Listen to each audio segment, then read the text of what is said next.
जोगिंदर जी, आज कई दिनों से चर्चा है कि जितने भी जिला पार्षद हैं वो अपना संगठन तैयार कर रहे हैं, एसोसिएशन बना रहे हैं। क्या कारण है कि आप एसोसिएशन के लिए आगे बढ़ रहे हैं? सबसे पहले तो मैं सभी पत्रकार बंधुओं को और सभी दर्शकों को हाथ जोड़कर राम राम। हमारे दोनों पार्षद भाई हैं, विकास से वार्ड नंबर 25 से है, मुहाना गांव से है, वजीर शीलाखेड़ी से है, जो वार्ड नंबर 23 से है। हमें सभी पार्षद भाइयों की तरफ से पत्रकारों को और हमें सभी आपके सभी दर्शकों को हमारी राम राम।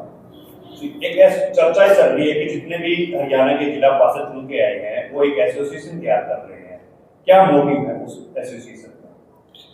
हमारी जिला पार्षदों की, पूरे हरियाणा के जिला पार्षदों की मीटिंग हुई थी 22 तारीख को 22 तारीख को भिवानी में मीटिंग हुई थी, जिसका नेतृत्व मोनू देव सर ने किया था। और सभी पार्षद लगभग उसमें 350 के करीब पार्षद पहुंचे थे। और हम सभी पार्षदों का मोटिव था कि जो सरकार की तरफ से और जो पार्षदों का जो पंचायत की इकाई होती है, पहली इकाई होती है पंचायत की मेंबर, दूसरी इकाई होती है सरपंच, और फिर ब्लॉक समिति मेंबर, उसके बाद जिला परिषद। पंचायत की जो इकाई सबसे बड़ा पद होता है जिला परिषद का, और जिला परिषद का जो काम करने का अधिकार है वो बिल्कुल नाम मात्र है, जबकि सरपंच के पास भी बहुत ज़्यादा है और जिला परिषद के पास तो बस नाम मात्र ही है। और जो जनता है वो ये समझती है भाई जिला परिषद है वो एक एमएलए की तर्ज पर हमारे काम करवाए, क्योंकि एमएलए के पास तो बहुत सारे अधिकार हैं, लेकिन जिला परिषद के पास इतने अधिकार नहीं है। तो हमारे कुछ सरकार से हमें मांग रखने के लिए हमें 22 तारीख को सारे जिला परिषद हरियाणा के जिला परिषद भिवानी में इकट्ठे हुए थे, और इसीलिए इकट्ठे हुए थे कि हमारे कुछ अधिकार दिलाए जाएं, जो हम अपने अधिकार ले लें सरकार से। किस तरह की मांगे आप रखना चाहते हैं सरकार के साथ? हमारी मांगे लगभग 24-25 मांगे हैं हमारी वैसे तो, लेकिन मैंने मांगे हैं भाई हमारे कोटा है जो एमएलए की तर्ज पर हमारा कोटा निर्धारित कर दिया जाए। एमएलए का 5 करोड़ है, लगभग 2-3 करोड़ तो हमारा कोटा निर्धारित हर साल 2-3 करोड़ पर पार्षद को दिए जाए, और समान अधिकार दिया जाए हर वार्ड में, क्योंकि वोट तो हर पार्षद को मिलती है और हर पार्षद जीत के भी आता है, लेकिन कुछ आपस में ही उसमें होकर पूरा कोटा बराबर नहीं बन पाता। तो इस करके सबको समान अधिकार से कार्य करवाया जाए, और जो भी कार्य पार्षद के वार्ड में हो उसकी एनओसी पार्षद से ली जाए। पार्षद को एक कौशल रोजगार से, या कोई हर आदमी के पद पे एक कर्मचारी है, कंप्यूटर की व्यवस्था, कार्यालय की व्यवस्था, और उसको एक कर्मचारी दिया जाए। उसके बाद जो भी हमारे यहाँ काम करवाएंगे हम सभी मिलके, काम करवाने के बाद एनओसी पार्षद से ली जाए, क्योंकि एक जो भी अब हम कार्य करवाते हैं हमारी लेटर पैड का कोई महत्व नहीं। हमें काम करवाने के लिए ग्राउंड में सरपंच का प्रस्ताव लेना पड़ता है, हम खुद अपनी लेटर पैड से अपना प्रस्ताव डाल के हम वो कार्य पूर्ण करवा सके, हमें सरपंच के प्रस्ताव की जरूरत ना रहे। अगर नगर निगम के पास की अगर हम बात करें उसमें और आप लोगों में क्या फर्क है? नगर निगम के पार्षदों में तो उनके पास तो पावर भी है, और उसके बाद तो जैसे मानदेय है हमारा, और नगर निगम का हमारा नगर निगम का मानदेय 10-10.5 हज़ार रुपये है, जबकि जिला पार्षद का मानदेय टोटल 3,000 रुपये है। ये तो मांगने की भी बात नहीं है कि भाई कि हम मानदेय मांग रहे हैं, हम तो कार्य करवाने के लिए अपने अधिकार मांग रहे हैं ताकि कार्य करवा दें। और मानदेय तो हमारा बेशक हम सरकार को रख भी ले, ये तो सरकार को खुद सोचना है भाई एक पार्षद को कितना मानदेय होना चाहिए। जो नगर निगम का जो चुनाव लड़ता है वो लगभग 1500-2000 वोटों से चुनाव लड़ता है, और एक जिला पार्षद जो चुनाव लड़ता है वो 30 से 35 हज़ार वोटों से चुनाव लड़ता है। तो इतने आदमियों की जिम्मेवारियां उठा के चलता है, और लगभग हर पार्षद के 14-15 गाँव पड़ते हैं, उनमें आना भी है जाना भी है, खर्च बहुत ज़्यादा हो जाता है पार्षद का, जबकि खर्च भी करते हैं पार्षद और अधिकार भी नाम मात्र है। तो हमारी सबकी यही डिमांड है कि हम अपना अधिकार सरकार से लें, और सरकार को हमने टाइम भी लिया है, पब्लिक से भी टाइम लेने की कोशिश कर रहे हैं, मुख्यमंत्री से भी टाइम लेने की कोशिश कर रहे हैं, और अब मीटिंग भिवानी में हुई थी, अब आगे हम डिस्ट्रिक्ट वाइज मीटिंग करेंगे, और उसके बाद हम सारे इकट्ठे होकर मुख्यमंत्री से मिलेंगे। तो हमारी कोशिश रहेगी कि भाई हमारे अधिकार हमें दिए जाए। विधायक के तर्ज पर आपने ग्रांट मांगने की कोशिश की है कि सरकार को 5 करोड़ मिलती है एक साल की, तो हमारे को 3 करोड़ मिलते हैं। अगर आपको ग्रांट नहीं मिलती तो फिर क्या? नहीं मिलती तो हम कोशिश तो पूरी कर रहे हैं भाई, इनसे लें तो काम तो हम करेंगे। आप भी समझते हैं, हम पहले रिक्वेस्ट करेंगे सरकार से, विनती करेंगे, क्योंकि सरकार को भी पता है कि भाई हमारे जो पद है वो किस लेवल का हो और हमें अधिकार किस लेवल के दिए हैं। तो उसके लिए हमारा संगठन आगे जो भी फैसला होगा, जो आगे मीटिंग होगी, उसमें अगला कदम हम उठाएंगे। गलियों और सड़कों का भी आपने जिक्र किया कि जो मार्केटिंग बोर्ड सड़कें बनाता है वो अधिकार आप लोगों को चाहिए, उनका क्या कारण? उनका कारण है, अब मार्केटिंग बोर्ड बना, उसके अधिकारी काम करते हैं, उसकी जिम्मेवारी कोई नहीं उठाता। एमएलए इतना बिजी होता है, उसके चंडीगढ़ चक्कर लगे गए और कितने चक्कर लगे गए। जिला पार्षद है वो प्रॉपर अपने वार्ड में घूमता रहता है, लोगों से मिलता रहता है, तो उसकी जिम्मेवारी अगर पार्षद को मिलेगी तो वो जो ठेकेदार जो सड़कें बना रहा है वो जिला पार्षद उसको अच्छे से देख के समझ के और उसको अच्छे से करवाएगा और समय भी दे पाएगा और कार्य भी अच्छा होगा। गांव ग्रामीण क्षेत्र से आप लोग सुन के आए हैं, किसी के 8 गाँव तो किसी के 10, किसी भी गांव में आप विकास कार्य करवाते हैं, क्या सरपंच का इन्वॉल्वमेंट उसमें होता है? हाँ बिल्कुल होता है, पूरा इन्वॉल्वमेंट ही सरपंच का होता है। अगर हमने कोई कार्य दिया, जिला परिषद में ही दिया हमारी मीटिंग में, और वो कार्य वहाँ करवाने के लिए, उसमें पैसा लगाने के लिए हमने सरपंच के प्रस्ताव की ज़रूरत है।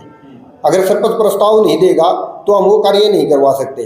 सरपंच क्या, अगर एचआरडीएफ का पैसा है, वैकी का पैसा है जो विधायक के तौर पे आता है, उसमें भी अगर सरपंच प्रस्ताव नहीं देगा तो वो पैसा वहाँ लगेगा नहीं। आपने मेन मांग में ये रखा कि सरपंच की बाध्यता ना बिल्कुल नहीं। उसका क्या होता है, कई बार ऐसा होता है भाई जो काम है, हम भी पंचायत की इकाई में आते हैं और सरपंच भी पंचायत की इकाई में आता है, तो हम 14-15 गांवों में कई जगह ऐसा होता है कि 2 टकराव बढ़ के कोई काम जरूरी है और किसी कारण सरपंच उस काम को नहीं कराना चाहता और जिला परिषद चाहता है कि ये काम हो जाए, विकास के काम में रोक टोक हो जाती है। हाँ, कई बार मेर ममता भी हो जाती है। सब अपने अधिकारों का नाजायज प्रयोग भी नाजायज अधिकारों का फायदा भी उठाने की कोशिश करते हैं, लेकिन अगर ये सबको बांट के भाई सबको अधिकार उनके बराबर बराबर दे दिए जाए तो कोई से अधिकारों का फायदा नहीं उठाएगा, वो अपना पूरा काम करेगा, पूरी ईमानदारी से करेगा। क्योंकि जब पार्षद चुनाव लड़ता है तो एक पार्षद का चुनाव ऐसा है भाई वो आगे भी बढ़ने की कोशिश करता है, और जब आदमी ईमानदारी से काम करता है तभी जनता उसको पसंद करती है। नहीं तो उसके बाद अगर कोई आदमी काम ही भी नहीं करेगा, काम करवा भी नहीं पाएगा, तो जनता उसको नकार देती है अगली बार। प्रोटोकॉल के लिए भी आप एक अधिसूचना जारी करवाना चाहते हैं। जब आप ग्रामीण क्षेत्र से आते हैं, ग्रामीण लोगों से मिलते हैं, तो प्रोटोकॉल क्यों? प्रोटोकॉल इसमें एक जिम्मेवारी पड़ जाती है, एक पार्षद को एक जिम्मेवारी हो जाएगी। प्रोटोकॉल अगर मिलता है प्रोटोकॉल के हिसाब से तो पार्षद के ऊपर एक जिम्मेवारी पड़ जाएगी, और कुछ जिम्मेवारी के काम होंगे तभी पार्षद काम करवा पाएगा। और किस तरह की मांगे आपने समझ रखी हैं, चाहे वो कैशलेस की है या किसी प्रकार की, किस तरह की और मांगे तो बहुत हैं, कुछ तो मांगे अभी हम इकट्ठी कर रहे हैं। मांगे मीटिंग हुई थी, पहली मीटिंग हुई थी, अब डिस्ट्रिक्ट वाइज मीटिंग होगी, सबकी राय जानेंगे, जो भी समस्याएं होंगी। जैसे कि हमारा एक लगभग 14-15 गांव पड़ते हैं, तो आना जाना भी काफ़ी हो जाता है, तो उसमें हम चाहते हैं कि भाई जो आने जाने का खर्च है कम से कम तेल मुहैया कराए। भाई पार्षद अपनी गाड़ी है, ड्राइवर है, अपने आप कर ले है, तो कम से कम तेल का खर्च तो सरकार दे, नहीं तो पूरा। जैसे विधायक को पेटी ग्रांट मिलती है, क्या पार्षद भी वही ग्रांट पाना जाता है? जी, पेटी ग्रांट का क्या है, जो पेटी ग्रांट मिलती है विधायक को, उसमें कुछ गरीब आदमी हैं, जैसे कि कई बार तो ऐसा हो जाता है किसी लड़की की शादी है, बिल्कुल गरीब है, तो उसमें उसको वो अधिकार होता है भाई पेटी ग्रांट से उसको 10,000, 11,000, उसको 50,000 कुछ रुपए दे दे ताकि उसके घर में मदद हो जाए। तो पेटी ग्रांट ये है कि हम एमएलए से ज़्यादा गांव में जाते हैं, हमें ज़्यादा समस्याओं का पता होता है, क्योंकि लगभग 4 या 5 या 6 तक एक हल्के में जिला पार्षद है, एक एमएलए की तरफ पर। एक तो 6 आदमी काम कर रहे हैं और एक आदमी काम कर रहा है, वो 6 आदमियों को ज़्यादा समस्याओं का पता है एक आदमी की वजह से। जिला परिषद के प्रधान के ऊपर सरकार ने सीओ नियुक्त किया हुआ है, क्या आप वहाँ अपनी डिमांड नहीं रख सकते ताकि सरकार तक वो बात पहुँच जाए? नहीं रख सकते हैं, सीओ हमारा काम करता है, सीओ संभालता है, लेकिन अकेले पूरे जींद डिस्ट्रिक्ट की जिम्मेवारी अकेले सीओ के ऊपर हो जाती है, वो पूरा काम नहीं कर पाता। उस ऑफिस में कितने कर्मचारी हैं, सीओ के साथ सारे मात्र 3-4 कर्मचारी हैं, जो कोई अकाउंट का काम संभाल रहा है, कोई ग्रांट का काम संभाल रहा है, तो उसमें वो प्रॉपर इतने कर्मचारियों से काम चल नहीं सकता, क्योंकि अगर हमारी संख्या ज़्यादा होगी तो काम भी ज़्यादा होंगे। अगर कर्मचारी ज़्यादा होंगे तो समय बचेगा हमारा और पैसा भी बचेगा। कार्यकारिणी कब तक गठन हो जाएगी? कार्यकारिणी लगभग गठित हो चुकी है, हमने तैयार कर ली है पूरे हरियाणा की। अभी आगे मीटिंग होगी, उसको पूरी को जो भी आगे कार्रवाई होगी अगली मीटिंग में अध्यक्ष बनेगा, जो भी हर जिले के अध्यक्ष उपाध्यक्ष जो भी कार्रवाई होगी उसकी अगली मीटिंग में शो कर देंगे उसको। बहुत पेटी ग्रांट के बारे में बात करें, आम लोगों को इसके बारे में ज़्यादा जानकारी नहीं है, लेकिन पेटी ग्रांट का मिसयूज ज़्यादा किया जाता है। जो अपने क्षेत्र होते हैं मंत्री के, तकरीबन उनको देकर फॉर्मेलिटी पूरी की जाती है। नहीं, लगभग कोई कर लेता होगा। देखो, जो अंदर की बात है उसको तो नहीं पकड़ पाएंगे क्या गलत है क्या सही है। लगभग जो जिसको आवश्यकता है उसी को दी जाती है पेटी ग्रांट। ऐसा कुछ नहीं, अभी तक कोई सामने भी नहीं आया कि किसी ने कुछ साहित्य को दिया हो या कोई उसको, अभी तक आप मीडिया के सामने भी नहीं आया है और आम पब्लिक के सामने भी नहीं आया है। लगभग बराबर दे दी जाती है पेटी ग्रांट। जोगिंदर जी, जिस तरह से आप कह रहे थे कि जो एक आप जो डिमांड है आपकी, उसके हिसाब से आप चाहते हो जो 6-7 काम है उसके एमएलए आप, ताकि जो एमएलए की जो जिम्मेदारी है वो सारी आपको मिल जाए, पावर आपके हाथ में, तो फिर एमएलए की क्या भूमिका? नहीं, ऐसी कोई बात नहीं है। हमने नहीं हो सकता कि जो आप है अपने जो इलाके का एमएलए है उसके अंदर मैं इसका जवाब देता हूँ। हम ये नहीं चाहते कि एमएलए क्या करेगा जब हम उस एरिया के एमएलए हो।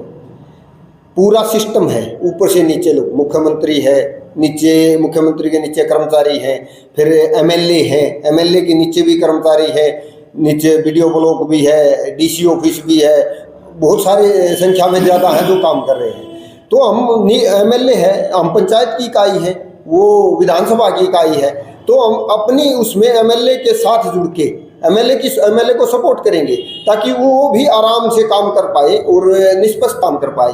हम जो भी काम होंगे एमएलए के पास भी रखेंगे, एमएलए के साथ जाके जहाँ भी एमएलए को जरूरत पड़ेगी उसका सहयोग करेंगे, और जहाँ कोई समस्या होगी हम एमएलए को भी बताएंगे और हम अपनी तरफ से भी ऊपर तक भी कार्रवाई करेंगे। जब पावर आपके हाथ में होगी तो आप एमएलए को भी कुछ नहीं, पावर टोटल पावर कैसे हो जाएगी? वो तो एमएलए की पावर, एमएलए के पास 7 गांव, तो जो 7-8 या गांव आपके अंदर आएगी उसमें तो आपकी भूमिका रह जाएगी, एमएलए की भूमिका। देखो, वो अगर जैसे सरपंच है, प्रस्ताव देता है सरपंच, किसी कार्य का अगर सरपंच प्रस्ताव नहीं देगा तो एमएलए या मुख्यमंत्री भी काम नहीं करवा सकता।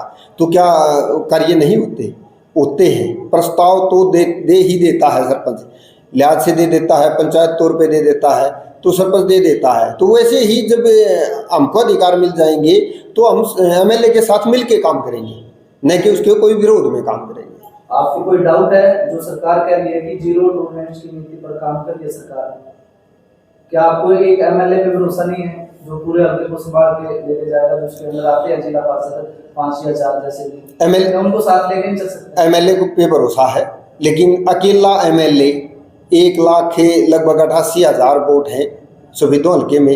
अब 1,88,000 वोटों को अकेले उनकी जिम्मेवारियों को अकेले एमएलए कैसे संभाल सकता है?